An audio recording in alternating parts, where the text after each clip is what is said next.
Ya, ittaqu firasatal mu'min fa innahu yanzur binurillah. Kitab firasat ini dari sisi riwayat ada dibahas sendiri oleh Ibnu Qayyim dengan riwayat-riwayat yang banyak. Bagaimana Utsman bin Affan dia tahu ada firasatnya. Dia lihat, aku melihat kamu tadi melihat aurat wanita ya. Nah, ternyata dia terkejut. Dia tahu bahwa laki-laki itu baru lihat aurat wanita. Utsman tahu, bisa melihat dari pancaran wajahnya. Seperti itu ya. Jadi firasat itu lebih kepada pandangan yang berasal dari nur qalbu, pemberitahuan Allah dari nur hati. Bapak Ibu yang dirahmati Allah Subhanahu wa taala, ilmu tentang rohani ini bertingkat-tingkat, berlapis-lapis dalam-dalam. Kalau saya membahasakannya gini untuk supaya mudah memahaminya,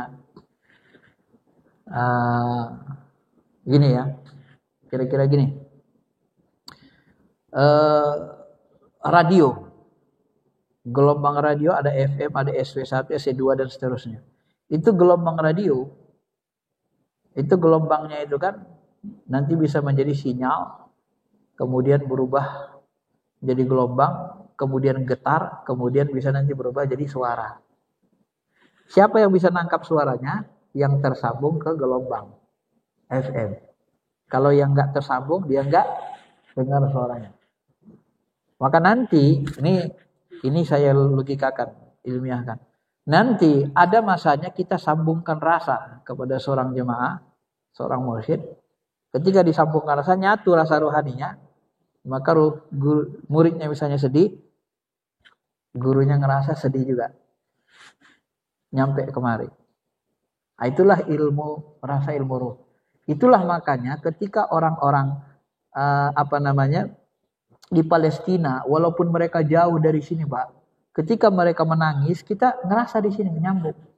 Karena kita sambungkan rasa kita ke mereka, kontak. Sedih mereka, kita ngerasakan sedih juga. Maka orang beriman itu seperti satu jasad. Ini ilmu rohani, ilmu rasanya. Bisa kontak kita, Pak. Dan itu kita alami. Dan itu bisa kita buktikan. Ada waktunya nanti, kalau ada waktu, saya ajari Bapak salat khusyuk. Nanti saya bisa lihat rasa Bapak khusyuk enggak gitu. Nanti akan saya tuntun. Kalau kurang khusyuk, tundukkan lagi, saya tuntun. Mursyid saya ngajarinnya gitu, saya pun ngajarinnya gitu. Yang belajar sama saya. Itu namanya sambung rasa, ilmu sambung rasa. Itulah ilmu ruh. Maka kita tahu, Nabi itu tahu sahabat khusyuk apa tidak. Kok bisa tahu? Yaitu ilmu sambung rasa. Kalau orang syariat nggak ngerti dia, Pak. Tapi kalau orang syariat bisa dibuktikan. Ya, bisa kita buktikan. Nanti saya akan buktikan, ada waktunya. Ya, tidak sekarang. Nah, karena harus diilmiahkan ilmu ini, Pak. Kalau nggak diilmiahkan orang banyak nggak percaya. Karena mursyid saya pun salah satu mengatakan dalil yang paling kuat itu bukti. Allah ngomong gini, Rasul ngomong sini, kalau tak terbukti Bapak nanti tidak kuat keimanannya. Benar? Cuman baca teks saja. Tapi begitu kita buktikan, baru sempurna dalilnya. Kenapa? Terbukti.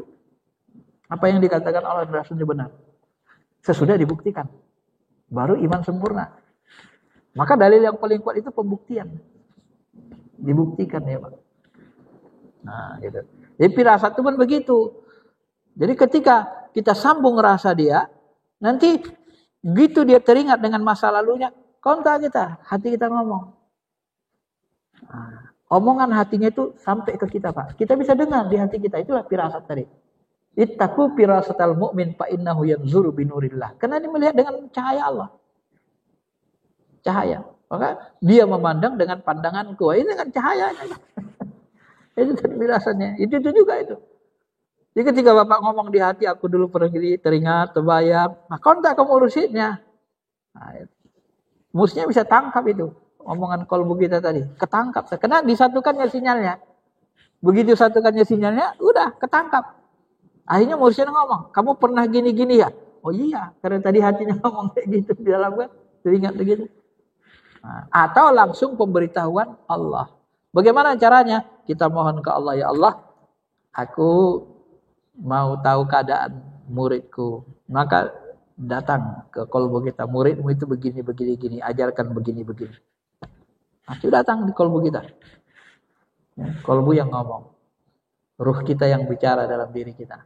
Nah, baru kita ajarkan. Maka Nabi Muhammad ketika ada orang minta nasihat, ya Rasul, berilah aku nasihat. Rasul diam sebentar.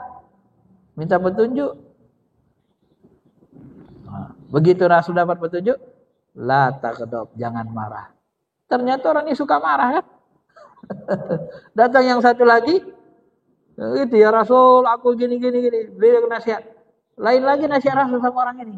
Kenapa? Karena karakter sahabat ini dengan yang ini beda. Kenakalannya beda, kekurangannya beda. Nah, begitulah penyebab Nabi memberi nasihat kepada sahabat itu beda-beda. Ya, tidak sama. Kenapa? Karena karakter sahabat beda-beda. Baik, begitu Pak ya. Saya kira itu saja.